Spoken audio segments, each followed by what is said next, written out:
اور آخر میں جو گوشت کے ساتھ حصے کیے ان میں کیا ملا دی؟ کلیجی ملا دی. اب سود کے مسائل سے آپ کی حفاظت ہو جائے گی, سمجھ رہے ہو؟ اب اگر کہیں تھوڑا زیادہ تھوڑا کم بھی چلا گیا نا تو سودی حکام جاری نہیں ہوتے. پھر آخر میں پھر بھی بہتر ہے تول دیں تاکہ لوگوں کو بھی نہ ہو نا, تولنے میں لوگوں کے دل بھی صاف رہتے ہیں کہ پتہ نہیں کیا ہے برتن میں نہیں ہوتا صحیح دفعہ. سمجھ رہے ہو کہ نہیں سمجھ رہے؟ یہ کام آپ نے کرنا ہے. ایک اہم بات, قصائی کو اجرت میں گوشت دینا جائز نہیں ہے. قصائی کی آپ نے اجرت طے کی, بھائی یہ جانور ذبح ہوگا اور اس کے اتنے حصے ہوں گے اور یہ سب کے تم نے کرنا ہے, تمہیں اتنے پیسے دیے جائیں گے. اگر وہ کہتا ہے میں پٹ کا گوشت لے کے جاؤں گا تو قربانی کے جانور کے گوشت کو کمیشن یا اجرت کے طور پر استعمال بولو نہیں کر سکتے, کیونکہ اس کا مطلب آپ اس گوشت سے معاشی فائدہ اٹھا رہے ہو, پیسے بچا رہے ہو نا. ایک طرح آپ کے ہم نے تو پیسے اس کو پورے دیے, تو پیسے پورے دیے لیکن یہ ایگریمنٹ کا حصہ ہے. تو آپ نے قصائی کو مایوس کر دینا ہے کہ بھائی آپ کو صرف پیسے ملیں گے, باقی اخلاقی طور پر جب کلیجی گھر سے پکے آئے گی تو جہاں سب کھا رہے ہوں گے آپ بھی کھا لینا, کوئی منع تھوڑی کریں گے. الگ سے اس کا کوئی گوشت میں حصہ نہیں ہونا چاہیے, سمجھتے ہو؟ اس کو مایوس کر دیں آپ کہ پیسے ملیں گے. اور پھر آخر میں جب آپ گوشت بانٹ رہے ہوں تو کسی کو بھی دے دیں, پھر اس میں قصائی کو بھی دینے میں کوئی حرج نہیں ہے.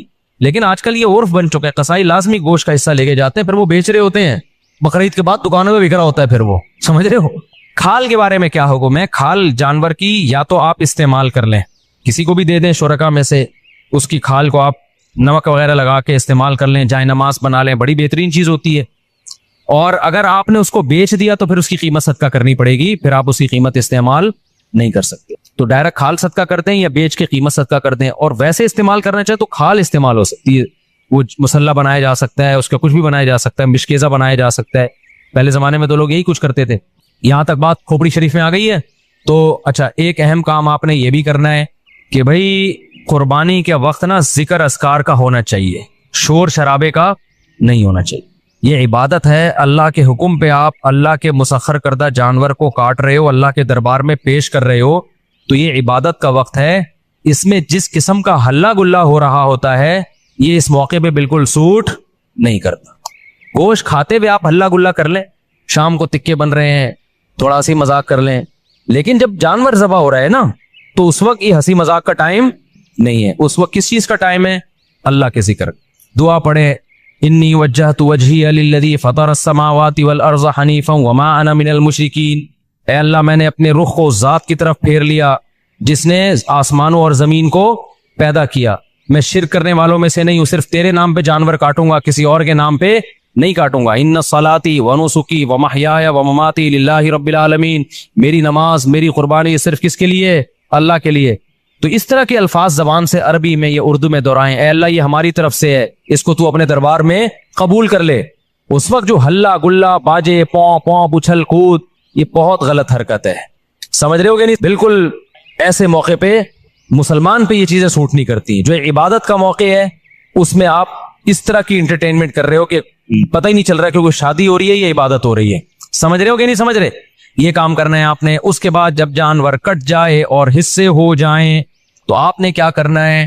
اگر آپ غریب ہیں, آپ کے بچوں کی تعداد زیادہ ہے, گوشت کھانے کو کم ملتا ہے سال میں غربت کی وجہ سے, فیملی بڑی ہے, تو سارا گوشت خود ہی کھا لیں.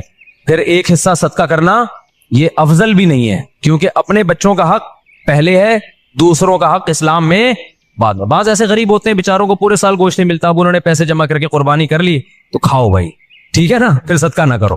لیکن اگر اللہ نے آپ کو مالی وسعت دی ہے, آپ پورے سال گوشت کھاتے رہتے ہیں, تو پھر 1/3 گوشت کیا کر دیں؟ کم سے کم بولو صدقہ کر دیں, افضل ہے. کیونکہ قرآن کہہ رہا ہے کلوا منہا, خود بھی کھاؤ اور مسکینوں کو بھی کھلاؤ. تو کم سے کم 1/3 گوشت کیا کر دیں آپ؟ وہ صدقہ کر دیں, آپ لوگوں کو کھلا دیں. آپ سمجھتے ہو کہ نہیں سمجھتے؟ دوسرا کام, باقی 1/3 کا کیا کرے؟ وہ رشتہ داروں کو دے دیں. لیکن اگر رشتہ داروں نے بھی قربانی کی پھر نہ دیں ان کو, تو 2/3 کھا لیں. لیکن 1/3 کوشش کریں کیا کرے بھائی؟ صدقہ کر دیں. یہ مالداروں کے لیے, غریب آدمی کیا کرے؟ پورا کھا جائے, ٹھیک ہے نا. اللہ کی طرف سے ضیافت ہے, بار بار موقع ملتا نہیں تو پھوڑ دے. اچھا, پھر تیسری بات, قربانی کے گوشت کو ایک بہت اہم مسئلہ ہے کہ بعض لوگ ساری قربانی صدقہ کر رہے ہوتے ہیں کہ اپنے ملک میں اپنے گھر میں کرنی نہیں ہے, بلکہ ہم نے کیا کرنا ہے؟ دوسرے ملک میں, غریبوں کے ملک میں کرنی ہے. جیسے امریکہ اور UK میں لوگ کر رہے ہوتے ہیں, وہاں نہیں کر رہے قربانی, یار ساری پاکستان میں کر دو, غریبوں کو کھلا دو. یہ مناسب نہیں ہے. آئی بات سمجھ میں؟ کیونکہ قربانی میں یہ اصل صدقے کا حکم نہیں ہے. اصل صدقہ بھی ہے اس میں ضمناً. اصل تو حکم یہ ہے کہ بقرعید کے 3 دن ہیں, اللہ چاہتا ہے میرے نام پہ جانور کاٹو اور پھر اللہ کی طرف سے آپ کے لیے اس کی میزبانی ہے. اللہ میاں کہہ رہے جانور ذبح کرو اور کیا کرو, پھر کھاؤ اللہ کی نعمت. آپ کہہ رہے میں نہیں کھاؤں گا, میں کیا کروں گا, میں پاکستان میں قربانی کروں گا, میں انڈیا میں کروں گا, میں افریقہ میں کروں گا, میں خود کچھ بھی نہیں کھاؤں گا. تو میں یہ نہیں کہہ رہا کہ حرام ہے ناجائز ہے, قربانی کا ثواب تو ملے گا, لیکن یہ ایک نوعیت کا اعراض ہے اللہ کی ضیافت سے. روزہ حرام کر دیا تاکہ آپ گوشت سے اوائڈ نہ کریں. اس لیے علماء یہ کہتے ہیں کہ آپ ٹھیک ہے باہر ملک میں قربانی کریں غریبوں کے لیے, کم سے کم ایک حصہ آپ اپنے ملک میں جہاں آپ رہتے ہیں وہاں کریں, اس لیے تاکہ قربانی کا گوشت آپ کے گھر میں آئے اور آپ اس گھر کو اس گوشت کو کھائیں. اب مالدار لوگ کہتے ہیں ایکچولی ہمیں ضرورت نہیں ہے کھانے کی, ہم پورے سال کھاتے ہیں, ہمیں کیا ضرورت. میں نے دیکھا ایسے مالداروں کا, ہم تو کھاتے ہیں پورے سال ہی گوشت کھاتے ہیں. فون کیا اپنے خادم کو, یار تم ایسا کرو وہ وہیں عیدی سینٹر میں ذبح کر کے وہیں غریبوں کو بانٹ دو. اور بھائی آپ کو کب, ہم نے کب کہا کہ آپ نہیں کھاتے؟ یہ والا وہ والا نہیں ہے جو آپ پورے سال کھاتے ہیں. سمجھ میں آ رہی ہے بات؟ یہ وہ والا گوشت نہیں ہے جو آپ پورے سال کھاتے ہیں. دیکھو آپ کے ابا نے آپ کو بلایا, آپ گئے, آپ کے ابا نے بڑی خوشی کا اظہار کیا میرا بیٹا آج مجھ سے ملنے کے لیے آیا ہے, اور آپ کے ابا نے آپ کے لیے دال چاول لا کے رکھ دی. آپ کا ابا میں دال چاول, میں تو ویسے ہی اتنا کھاتا پیتا آدمی ہوں, میں تو کوفتے کھاتا ہوں اور ابھی بھی میں نے تھوڑی دیر پہلے برگر کھایا, تو ایکچولی یہ آپ لائیں میں دے دوں, شاپر میں ڈال کے دے دیں, میں کسی محلے میں کسی کو صدقہ کر دیتا ہوں. آپ نے شاپر میں ڈالا اور آپ نے کہا صدقے کا ثواب لوں گا میں. ابا کو غصہ آئے گا کہ نہیں آئے گا؟ ابے تو مجھے خوش کرنے کے لیے دھونے والے کھا لیتا ہے اس میں سے, میں نے تیرے لیے بنائے ہیں. تو جس میں تکبر ہوگا وہ نہیں کھائے گا, جس میں تواضع ہوگی وہ پیٹ بھرا ہوا بھی ہوگا نا, تو ابا کے سامنے دال چاول ایسے کھائے گا جیسے کئی دن کا بھوکا ہوں میں. کیا خیال ہے بھائی؟ ایسے کھائے گا جیسے کئی دن کا بھوکا ہوں. وہ کہے گا میں تو, مجھے تو بہت مزہ آ رہا ہے اس کے کھانے میں, بڑا دل چاہ رہا تھا میرا کھانے کو, آپ نے بڑے صحیح ٹائم پہ ابا میرے لیے دال چاول کا انتظام. ایسے موقع پہ کہنا ابا شاپر میں ڈال دو, میں پاکستان میں صدقہ کر دیتا ہوں. ٹھیک ہے نا, وہاں غربت زیادہ ہے. تو یہ جو باہر ملکوں میں, لندن میں, امریکہ میں لوگ اپنے گھر میں ذرا بھی قربانی نہیں کرتے, یہ غلط کرتے ہیں. ٹھیک ہے آپ پاکستان غریب ملک ہے, یہاں بھی قربانی کر لیں, لیکن اگر ایک ہی حصہ کرنا ہے نا تو پھر اپنے گھر میں کریں, صدقہ بعد میں کر دینا آپ. کیونکہ اللہ میاں یہ گوشت, یہ وہ بکرا نہیں ہے جو آپ روزانہ کاٹ کے کھاتے ہیں, یہ وہ بکرا ہے جو کون کھلا رہا ہے؟ اللہ کھلا رہا ہے. تو اس میں تکبر کہ ایکچولی ہمیں تو ضرورت نہیں ہے, ایکچولی ٹوپی ڈرامے چھوڑ دو بھائی, اللہ کھلا رہا ہے, شوق سے کیا کرو, کھاؤ. اللہ نے ہمیں بھی رزق دیا الحمدللہ. مجھے یاد ایک دفعہ بقرعید میں کیا ہوا کہ جی وہ میرا سفر تھا, اب دال چاول ہی مل رہی ہے بقرعید کے دن, مجھے اتنا غصہ آیا, یار آج وہ ہماری عید کا دن ہے, کہیں سے گوشت لے کر آؤ بھائی قربانی کا. میں نے ساتھیوں کو ہلا دیا, پھر انہوں نے انتظام کیا بھائی وہ فلاں جگہ. میں نے کہا بھائی گوشت کھائیں گے یار, ہم یہ پاگل, تو ہم مسلمان ہیں بھائی, بقرعید کے دن ہم پاگل ہیں مرغی چکن بریانی مجھے لا کے بقرعید میں رکھ دی سفر کی وجہ سے نا. میں نے کہا ہم نہیں کھائے گا چکن بریانی, ہمیں قربانی کا کیا چاہیے, گوشت. اللہ کو یہ ادا ایسے موقع پہ کیا ہوتی ہے, پسند ہوتی ہے. ہمارے نبی کو کھانے پینے کا بالکل شوق نہیں تھا. سب سے زیادہ کھانے پینے سے اوائڈ کس نے کیا ہے؟ سید الانبیاء محمد صلی اللہ علیہ وسلم نے. آپ تو فاقوں سے رہتے تھے, بقرعید کے دن آپ کھاتے نہیں تھے جب تک جانور ذبح نہ ہو جائے اور پہلا نوالا گوشت کا آپ کے پیٹ مبارک میں نہ جائے. سمجھ رہے ہو کہ نہیں سمجھ رہے؟ اپنا شوق دکھانے کے لیے کہ ہم آج نہیں کھائیں گے, پہلا نوالا کیا جائے گا ہمارے پیٹ میں, قربانی کے گوشت کا. تو اللہ سے استغنا مت دکھاؤ, اللہ کے سامنے تکبر بولو مت کرو, وہاں عاجزی ظاہر کرو. اللہ ہم تو کھاتے رہتے ہیں, وہ بھی تو ہی کھلاتا ہے, اپنے خرچے پہ کون سا کھاتے ہیں ہم, ٹھیک ہے نا. سو ان دنوں میں تو کھلائے گا ہم کھائیں گے. تو اس لیے بقرعید کو کوشش کریں ناشتہ بھی نہ کریں قربانی کے, لیکن یہ قربانی کے گوشت جب ٹائم پہ مل جائے, ورنہ آج کل جو قربانی کا گوشت کسائی لوگ عصر میں تیار کر رہے ہوتے ہیں تو پیٹ کمر سے چپک کے خود قربانی کا بکرا بنا ہوا ہوتا ہے آدمی. پہلے زمانے میں ٹھک ٹھک ٹھک قربانی ہوتی تھی. تو اس لیے بقرعید کے دن جو ہے نا, جو یورپ امریکہ میں لوگ رہتے ہیں, بھائی اپنے گھر میں قربانی کا گوشت لایا کرو, کھایا کرو, بچوں کو بھی کھلاؤ. بولو, بچے پوچھیں ابا آج کیوں بکرے وکرے کھائے جا رہے ہیں؟ بیٹا یہ ہمارا عید کا دن ہے اور یہ ضیافت کس کی طرف سے ہے؟ اللہ کی طرف سے. آج ہم گوشت کھائیں گے. سمجھتے ہو کہ نہیں سمجھتے ہو؟ ہاں, جس کو پرہیز ہے بڑے گوشت سے وہ بکرا کھا لے. ایسا نہ ہو کہ اتنا فارم میں آ جائے کہ ڈاکٹر نے منع کیا ہوا ہے بڑا گوشت کھانے سے. بعض لوگ یہ بھی کر رہے ہوتے ہیں, بھائی اللہ میاں نے جب کھلا رہا ہے تو میں تو کھاؤں گا. ڈاکٹر کہہ رہے تو گائے مت کھا, ٹھیک ہے نا, تیرا کولیسٹرول بہت بڑھ چکا ہے. آپ کہہ رہے ہو اللہ کھلا رہا ہے, تو اللہ تو کھلا رہا ہے, لیکن اللہ کہہ رہا ہے پہلے اپنی صحت بھی دیکھو نا. تو اپنی صحت کے حساب سے آپ نے کیا کرنا ہے, اس کو کھانا ہے. تو اللہ کا شکر ہے اب تک ہماری صحت تو افورڈ کر رہی ہے, ہم کھا لیتے ہیں, تو ہم تو کھائیں گے بھائی. تو اس لیے خوشی سے کھایا کرو, رغبت سے کھایا کرو. ہمارے نبی نے جب حج کے موقع پہ